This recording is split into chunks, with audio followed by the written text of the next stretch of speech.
Assalamualaikum warahmatullahi wabarakatuh. Perkenalkan, saya Awanda Dwi Cahya dari Akuntansi Pagi semester 7. Pada pertemuan hari ini, saya akan menyampaikan tentang SPAP dalam pengerjaan. SPAP dalam pengerjaan terbagi dari 5 poin penting. Yang pertama adalah konstruksi dalam pengerjaan, yang kedua adalah kontrak konstruksi, yang ketiga adalah penyatuan dan segmentasi konstruksi, yang keempat adalah pengakuan konstruksi dalam pengerjaan, dan yang kelima adalah pengukuran dan pengungkapan. Konstruksi dalam pengerjaan. Konstruksi dalam pengerjaan adalah aset-aset yang sedang dalam proses pembangunan. Konstruksi dalam pengerjaan mencakup tanah, peralatan, gedung, jalan, irigasi, dan aset tetap lainnya yang berproses dari perolehan atau pembangunan yang membutuhkan suatu periode waktu tertentu. Perolehan melalui kontrak konstruksi pada umumnya memerlukan suatu periode tertentu. Periode waktu perolehan tersebut bisa kurang atau lebih dari satu periode akuntansi. Perolehan aset dapat dilakukan dengan membangun sendiri atau melalui pihak ketiga dengan kontrak konstruksi. Bagian yang kedua adalah kontrak konstruksi. Kontrak konstruksi adalah perikatan yang dilakukan secara khusus untuk konstruksi suatu aset atau suatu kombinasi yang berhubungan erat satu sama lain dan saling tergantung dalam hal rancangan teknologi dan fungsi atau tujuan penggunaan utama. Kontrak konstruksi dapat berkaitan dengan perolehan sejumlah aset yang berhubungan erat atau saling tergantung satu sama lain dalam hal rancangan, teknologi, fungsi atau tujuan, dan penggunaan utama. Kontrak seperti ini misalnya jaringan irigasi. Kontrak konstruksi meliputi 1. Kontrak untuk perolehan jasa yang berhubungan langsung dan perencanaan konstruksi aset. Kedua adalah kontrak untuk perolehan konstruksi aset. Yang ketiga adalah kontrak untuk perolehan jasa yang berhubungan langsung dengan pengawas yang meliputi manajemen konstruksi dan value engineering. Yang keempat adalah kontrak untuk membongkar atau merestorasi aset dan restorasi. Bagian ketiga atau bab 3 yaitu penyatuan dan segmentasi kontrak konstruksi. Ketentuan dalam standar ini diterapkan secara terpisah untuk setiap kontrak konstruksi. Namun, dalam keadaan tertentu, perlu untuk menerapkan pernyataan ini pada suatu komponen kontrak konstruksi tunggal yang dapat diidentifikasikan secara terpisah atau suatu kelompok kontrak konstruksi secara bersama agar mencerminkan hakikat suatu kontrak konstruksi atau kelompok kontrak konstruksi. Jika kontrak konstruksi mencakup sejumlah aset, konstruksi dari setiap aset diperlukan sebagai suatu kontrak konstruksi yang terpisah apabila semua syarat di bawah ini terpenuhi. Syarat yang pertama adalah proposal terpisah telah diajukan untuk setiap aset.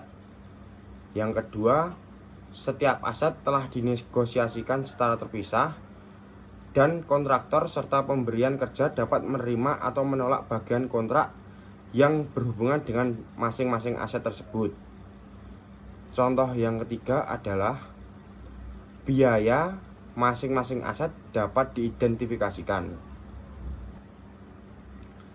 Bagian yang keempat adalah pengakuan konstruksi dalam pengerjaan. Suatu benda berwujud harus diakui sebagai kontrak konstruksi dalam pengerjaan jika 1. Besar kemungkinan bahwa manfaat ekonomi masa yang akan datang berkaitan dengan aset tersebut dan akan diperoleh.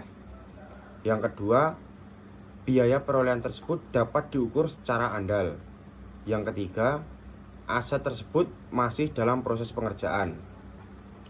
Konstruksi dalam pengerjaan biasanya merupakan aset yang dimaksudkan digunakan untuk operasional pemerintahan atau dimanfaatkan oleh masyarakat dalam jangka panjang dan oleh karenanya diklasifikasikan dalam aset tetap. Suatu konstruksi dalam pengerjaan dipindahkan ke aset tetap yang bersangkutan setelah pekerjaan konstruksi tersebut dinyatakan selesai dan siap digunakan sesuai dengan tujuan perolehannya. Konstruksi dalam pengerjaan dipindahkan ke pos aset tetap yang bersangkutan jika kriteria berikut ini terpenuhi. Kriteria pertama adalah konstruksi secara substantif telah selesai dikerjakan, dan kriteria yang kedua adalah dapat memberikan manfaat atau jasa sesuai dengan tujuan perolehan. Bagian yang kelima adalah pengukuran. Konstruksi dalam pengerjaan dicatat dengan perolehan nilai konstruksi yang dikerjakan secara sekelola antara lain: 1. Biaya yang berhubungan langsung dengan kegiatan konstruksi. 2. Biaya yang dapat diatribusikan pada kegiatan pada umumnya dan dapat dialokasikan ke konstruksi tersebut. Yang ketiga, biaya lain yang secara khusus dibayarkan sehubungan konstruksi dan bersangkutan. Biaya-biaya yang berhubungan langsung dengan suatu kegiatan konstruksi antara lain: 1. Biaya pekerja lapangan termasuk penyedia. 2. Biaya bahan yang digunakan dalam konstruksi. 3. Biaya pemindahan sarana, peralatan, dan bahan-bahan dari dan ke lokasi pelaksanaan konstruksi. Yang keempat, biaya penyewaan sarana dan peralatan. Dan yang terakhir adalah biaya rancangan dan bantuan teknis yang secara langsung berhubungan dengan konstruksi.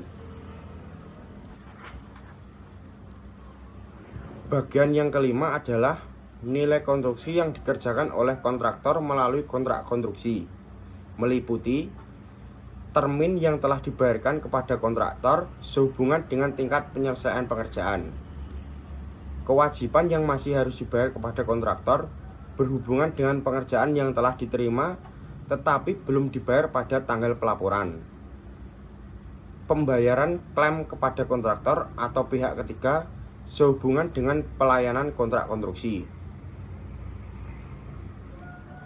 Pengungkapan. Suatu entitas harus mengungkapkan informasi mengenai kontrak dalam pengerjaan pada akhir periode akuntansi. Yang pertama adalah rincian kontrak konstruksi dalam pengerjaan berikut tingkat penyelesaian dan jangka waktu penyelesaiannya. Yang kedua, nilai kontrak konstruksi dan sumber pembiayaannya. Yang ketiga adalah jumlah biaya yang telah dikeluarkan. Yang keempat adalah uang muka kerja yang diberikan. Dan yang terakhir adalah retensi. Ya, mungkin hanya demikian yang dapat saya sampaikan. Bila ada kurang lebihnya, saya mohon maaf. Akhir kata, wassalamualaikum warahmatullahi wabarakatuh.